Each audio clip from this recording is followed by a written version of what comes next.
গণভোট মেনে নিলে সাংবিধানিক প্রতিষ্ঠানগুলোতে নিয়োগ স্বচ্ছ হবে, আপনাদের কর্তৃত্ব এককভাবে থাকবে না।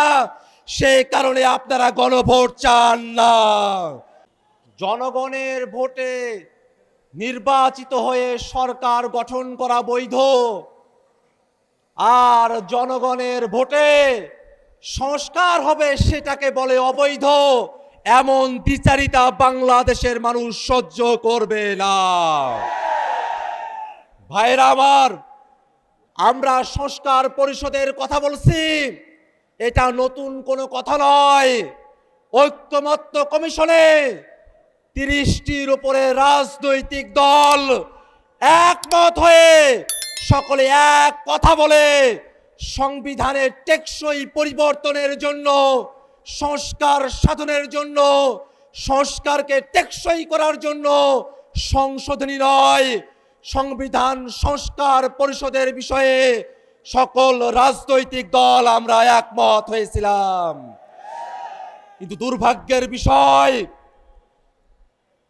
ভোটের আগে পর্যন্ত তারা ফরমালি গণভোটের বিপক্ষে বলে নাই, কিন্তু ভোটের পরে টুঠাট মেজরিটি পাওয়ার কারণে তারা জনগণের রায়কে বৃদ্ধাঙ্গুলি দেখানোর সাহস করছে।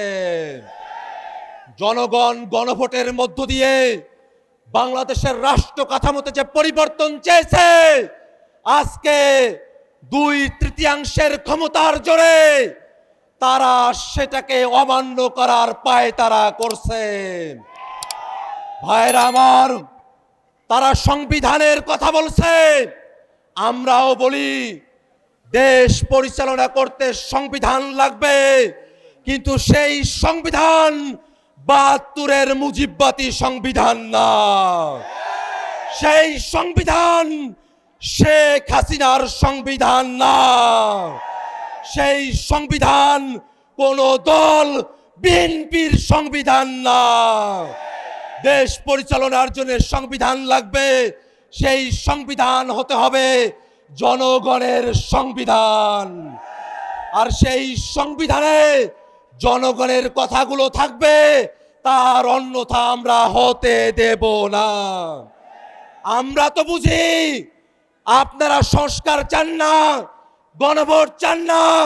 তার পেছনের কারণ হলো আপনারা বাংলাদেশের রাষ্ট্র ক্ষমতাকে, বাংলাদেশের সাংবিধানিক প্রতিষ্ঠানগুলোকে এক ব্যক্তির করায়ত্ত করে রাখতে চান।